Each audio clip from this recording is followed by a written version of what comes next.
Good morning students. Class 7 mathematics में हमारी चल रही थी एक्सरसाइज 14C के हमारे दो क्वेश्चन रह गए थे 4 और 5।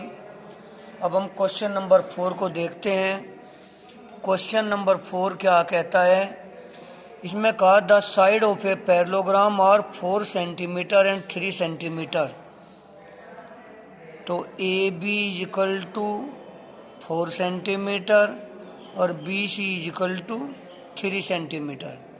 If the altitude corresponding to the base is 4 centimetre is 1.8। जो 4 सेंटीमीटर पर एल्टीट्यूड खींचा गया है वह है 1.8, यानी कि D L is equal to 1.8 centimetre.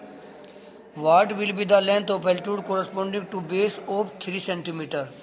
तो जो 3 सेंटीमीटर पर एल्टीट्यूड बनाया गया है इसकी लेंथ पूछ रहा है, यानी कि D M is equal to question mark.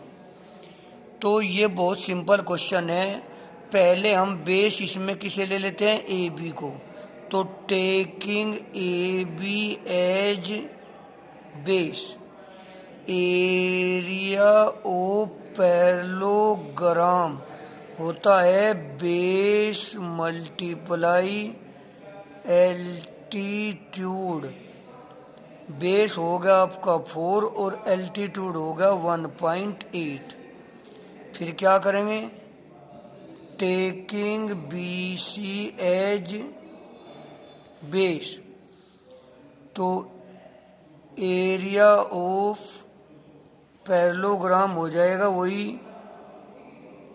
Base multiply altitude.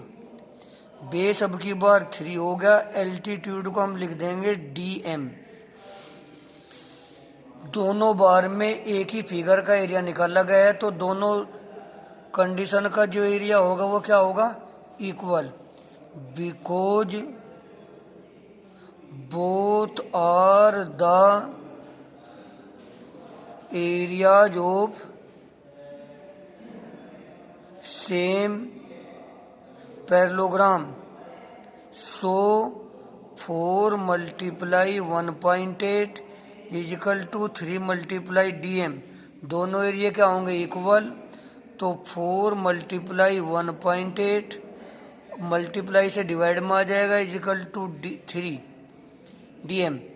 3 6 जा 18, तो D M is equal to 4 6 जा 24, 2.4 सेंटीमीटर। तो क्या करते हैं, दोनों ही केस में हम एरिया निकाल लेते हैं और दोनों एरिया को एक दूसरे से कंपेयर कर देते हैं और दोनों एरिया एक दूसरे के इक्वल दिखाकर हम दूसरे एल्टीट्यूड की लेंथ निकाल लेते हैं। तो ये क्वेश्चन भी कोई इतना बड़ा मुश्किल क्वेश्चन नहीं है। अब एक और क्वेश्चन रह गया था 5। A parallelogram whose side is 8 centimetre. तो यानी कि A B is equal to 8 centimetre, 8.2 centimetre. क्या है? 8.2 centimetre. Has its corresponding altitude 6.2, यानी इस पर जो एल्टीट्यूड बना D L is equal to 6.2 centimetre. It is divided into 3 equal parts, और फिर इसको 3 इक्वल पार्ट में डिवाइड कर दिया। Find the area of each part. तो पहले पूरे का एरिया निकाल लो। तो area of parallelogram A B C D base multiply altitude. Base है इसका 8.2, एल्टीट्यूड है 6.2। 8.2 और 6.2 की कर लेंगे multiply.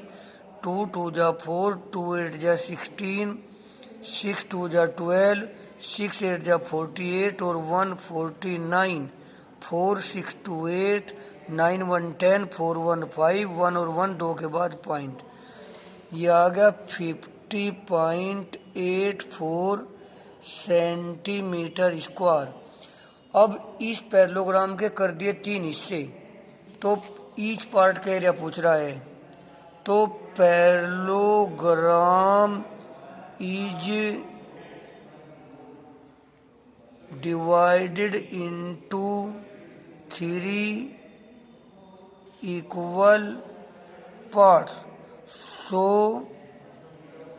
Area of each part is equal to 50.84 divide by 3। 3 1 जा 3, कितने बच गए 2, 3 6 जा 18, कितने बच गए 2, 3 9 जा 27, कितना बच गया 1, 3 4 जा 12। तो करीब इतना आंसर आ जाएगा। ये आपका क्वेश्चन नंबर 5 16.95।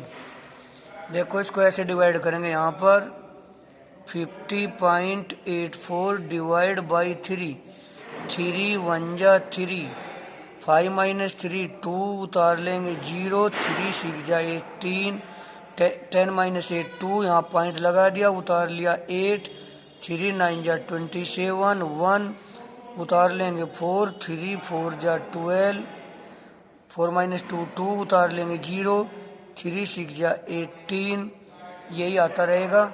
तो आगे आ गया 6, तो इसको लिख देंगे 16.95।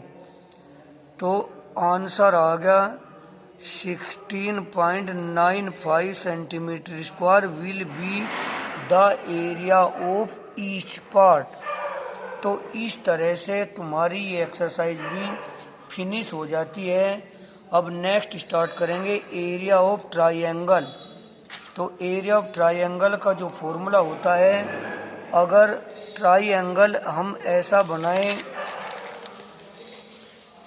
इस तरह से ए बी सी और इस पर ये डाल दे परपेंडिकुलर, तो ये होगा area of triangle A B C 1/2 base multiply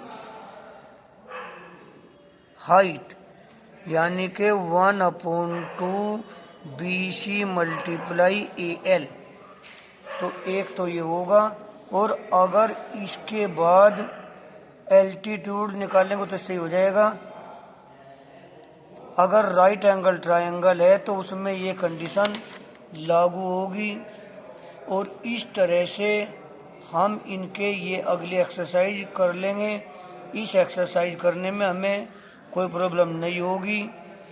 तो इनके ये जो चीज़ तो अपनी जो है पेज नंबर जो आपका दिया गया है ये 247, तो 247 पेज पर ये फॉर्मूला है area of triangle ABC 1/2 base multiply altitude का निकाल कर हम इन क्वेश्चन को सोल्व कर लेंगे। इस तरह से ये आज का काम है। जितने मैंने क्वेश्चन कराए हैं ये पिछला सारा काम आप अपना अच्छी तरह से कंप्लीट कर लें, ताकि आपको कोई प्रॉब्लम न हो भाई।